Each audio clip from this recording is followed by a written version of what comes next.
अगर आप एक बिगिनर ट्रेडर हैं और आपके पास केवल 10,000 का कैपिटल है तो क्या इस छोटे से अमाउंट को 1 लाख रुपए बनाया जा सकता है? इसका जवाब है हाँ, लेकिन इसके लिए सही स्किल्स, सही स्ट्रेटजी और स्ट्रिक्ट रूल्स और डिसिप्लिन को फॉलो करना ज़रूरी है। आज के इस वीडियो में मैं आपको डिटेल से बताने वाला हूँ कि किन किन चीज़ों को सीखना ज़रूरी है, कौन कौन से रूल्स आपको फॉलो करना चाहिए और कैसे एक डिसिप्लिन ट्रेडिंग अप्रोच के जरिए आप धीरे धीरे अपने कैपिटल को ग्रो कर सकते हैं। आइए समझते हैं कि हम कौन कौन से मार्केट में ट्रेड कर सकते हैं। पहला, इंडियन स्टॉक मार्केट में स्टॉक्स या फिर ऑप्शन ट्रेडिंग निफ्टी 50 या बैंक निफ्टी में। दूसरा है फॉरेक्स ट्रेडिंग। तीसरा है क्रिप्टो ट्रेडिंग और चौथा है कमोडिटी ट्रेडिंग जैसे गोल्ड, सिल्वर। लेकिन इन सब के अंदर ट्रेडिंग के 3 मेन टाइप होते हैं। पहला है इंट्राडे ट्रेडिंग, इसमें आप शेयर को एक ही दिन में खरीद और बेच सकते हैं। दूसरा है स्विंग ट्रेडिंग, इसमें आप शेयर को कुछ दिन या कुछ हफ्तों तक होल्ड करते हैं। तीसरा है लॉन्ग टर्म इन्वेस्टमेंट, इसमें आप शेयर को महीनों या कई सालों तक होल्ड करते हैं। अब आते हैं मेन पॉइंट पर। अगर आपके पास केवल 10,000 रुपये है और आपको उसे 1 लाख में बदलना है तो कौन सा ट्रेडिंग स्टाइल चुनना चाहिए? आप चाहे तो किसी भी इंस्ट्रूमेंट में ट्रेड कर सकते हैं, लेकिन मेरा मानना है कि अगर आप ट्रेडिंग की शुरुआत कर रहे हैं तो सबसे पहले आपको इंडियन मार्केट ही चूज करना चाहिए, क्योंकि 10,000 से शुरुआत करने का मतलब अभी आप नए हैं या तो आपको ट्रेडिंग का थोड़ा बहुत नॉलेज है या बिल्कुल भी नहीं। इसीलिए आपको इंडियन मार्केट से स्टार्ट करनी चाहिए, क्योंकि यह बिगिनर्स के लिए थोड़ा आसान हो सकता है। अब जानते हैं कि शुरुआती समय में हमें किन किन चीज़ों को सीखना होगा। सबसे पहले आपको प्राइजेशन सीखना होगा। अब आप में से बहुत से लोगों को पहले से पता होता है कि प्राइजेशन क्या होता है, लेकिन जिनको नहीं पता मैं उन्हें बता दूं। प्राइजेशन की मदद से आप सिर्फ चार्ट पर प्राइस की movement, candles, high and low और सपोर्ट रेजिस्टेंस देखकर यह अंदाजा लगा सकते हैं कि अगला मूव ऊपर होगा या नीचे होगा। एक एग्जांपल से समझते हैं।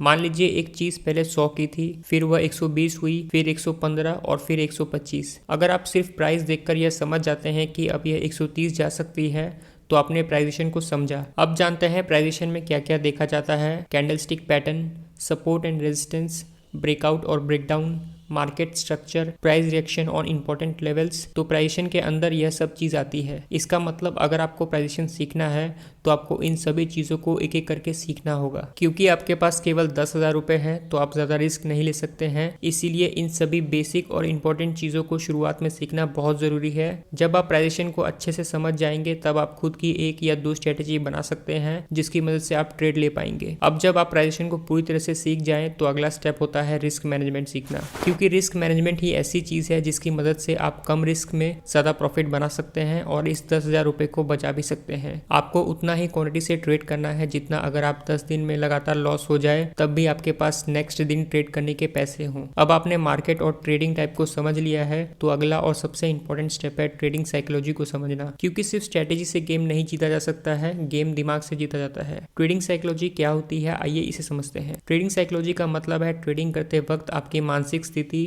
इमोशन और सोचने का तरीका। चार्ट और डाटा जितना जरूरी है उतना ही जरूरी है यह समझना कि आपकी भावनाएं कब आपको धोखा दे सकती है। अब जानते हैं कैसे यह इमोशन आपके ट्रेड को बिगाड़ सकते हैं। पहला इमोशन है लालच। जब एक फिक्स प्रॉफिट मिलने के बाद भी आप और ज़्यादा की उम्मीद में ट्रेड को होल्ड करते हैं। एग्जाम्पल के लिए आपको 500 रुपये का प्रॉफिट हो रहा था, लेकिन आपने सोचा 1000 मिल जाए तो और अच्छा होगा, और उसी चक्कर में मार्केट पलट गया और जो प्रॉफिट था वो भी चला गया। लालच आपको प्रॉफिट से लॉस में ला सकता है। दूसरा इमोशन है डर। जब मार्केट सही डायरेक्शन में जा रहा हो लेकिन आप सिर्फ नुकसान के डर से जल्दी बाहर निकल जाते हैं। ऐसा करने से बड़े प्रॉफिट मिस हो जाते हैं और आप हर बार सिर्फ छोटा मुनाफा ही ले पाते हो। तीसरा इमोशन है होप। जब ट्रेड लॉस में चल रहा होता है लेकिन आप सोचते हो शायद अब वापस आ जाएगा, ऊपर आ जाएगा, बजाय स्टॉप लॉस लगाने और लॉस कंट्रोल करने के आप ट्रेड में टिके रहते हैं और लॉस और बढ़ जाता है। होप एक ट्रैप है। चौथा इमोशन है ओवर कॉन्फिडेंस। लगातार 2 से 3 बार प्रॉफिट होने के बाद लगता है कि अब तो सब समझ आ गया, फिर आप ज़्यादा रिस्क लेने लगते हैं। बिना कैलकुलेशन के आप मार्केट से फाइट करने लगते हो और एक गलत ट्रेड आपका पूरा अकाउंट खाली कर सकता है। पांचवी इमोशन है बदले की भाव यानी रिवेंज ट्रेडिंग, और यह सबसे खतरनाक इमोशन है जिसको कंट्रोल करना थोड़ा मुश्किल होता है। जब एक ट्रेड में नुकसान हो जाए और आप गुस्से में तुरंत अगला ट्रेड ले लो सिर्फ पिछला लॉस रिकवर करने के लिए, तो यह रिवेंज ट्रेडिंग कहलाता है। यह लॉस को और ज्यादा बड़ा करता रहता है। अगर आप इन 5 इमोशन को नहीं संभाल पाए तो चाहे आपकी स्ट्रेटेजी कितनी भी प्रो हो, आप एक स्टेबल ट्रेड में नहीं टिक पाओगे। तो अब मेन टॉपिक पर आते हैं। यह सब कुछ सीख जाने के बाद हम किस स्ट्रेटेजी स्ट्रेटजी के साथ आगे बढ़ सकते हैं। देखिए, मैंने आपको बता दिया था कि मार्केट कई प्रकार के होते हैं, लेकिन मेरा मानना है कि अगर आप अभी ट्रेडिंग सीखने की शुरुआत कर रहे हैं तो आपको सबसे पहले स्टॉक ट्रेडिंग को चुनना चाहिए। स्टॉक ट्रेडिंग का मतलब होता है किसी कंपनी के शेयर को खरीदना और जब उसका प्राइस बढ़ता है तो उसे बेचकर प्रॉफिट बनाना। और इसका सबसे बड़ा फायदा यह है कि इसमें थीटा डीके नहीं होता है। थीटा डीके सिर्फ ऑप्शन ट्रेडिंग में होता है। इसका सीधा असर यह होता है कि अगर प्राइस एक ही रेंज में बहुत देर तक रुका रहे तो आपका ऑप्शन का प्रीमियम धीरे धीरे घटता जाएगा। एग्जाम्पल के लिए मान लीजिए आपने निफ्टी 50 में 150 का एक ऑप्शन खरीदा, लेकिन प्राइस बहुत देर तक एक ही रेंज में रहा तो वह 150 का ऑप्शन घटकर 120 या उससे भी कम हो सकता है, जबकि स्टॉक ट्रेडिंग में ऐसा नहीं होता। दूसरी बात, स्टॉक में कोई एक्सपायरी डेट भी नहीं होती है। अब बात करते हैं एक स्ट्रेटजी की जो आपको कम समय में एक प्रॉफिटेबल ट्रेडर बना सकती है। सबसे पहले आपको अपने 10,000 की कैपिटल से सिर्फ एक लॉट के साथ ट्रेड शुरू करना है। हर ट्रेड में आपको 1:3 का रिस्क रिवॉर्ड रेशियो रखना है, यानी अगर 100 रुपए का लॉस हो तो 300 का प्रॉफिट होना चाहिए। एग्जाम्पल के तौर पर अगर आपने 300 रुपए का स्टॉप लॉस रखा है तो आपका प्रॉफिट टारगेट होगा 900 रुपए और आपको दिन का सिर्फ एक ट्रेड करना है, चाहे वो प्रॉफिट में जाए या लॉस में। अगर दिन का पहला ट्रेड लॉस में चला जाए तो उस दिन ट्रेड मत करो। एक महीने के अंदर ऑन एवरेज 22 ट्रेडिंग सेशन होते हैं। अगर आप सिर्फ 40% ट्रेड में भी प्रॉफिट रहते हो तो महीने के अंत में आप काफ़ी अच्छी प्रॉफिट बना पाओगे। अब जैसे जैसे आपका कैपिटल बढ़ता जाएगा आप अपना लॉट साइज बढ़ा सकते हैं। इसका मतलब प्रॉफिट और लॉस दोनों बढ़ेंगे।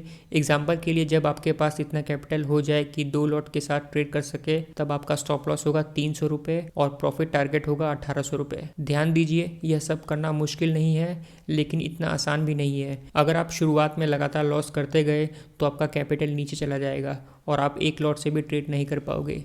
लेकिन अगर आपने धैर्य रखा, सही नॉलेज ली और इस स्ट्रेटजी को फॉलो किया तो मैं 100% दावा के साथ कह सकता हूं कि आप एक प्रॉफिटेबल ट्रेडर ज़रूर बनेंगे। उम्मीद करता हूं ये वीडियो आपको पसंद आया होगा। पसंद आए तो वीडियो को लाइक कर देना और चैनल पे नए हो तो सब्सक्राइब कर देना। वीडियो देखने के लिए बहुत बहुत धन्यवाद।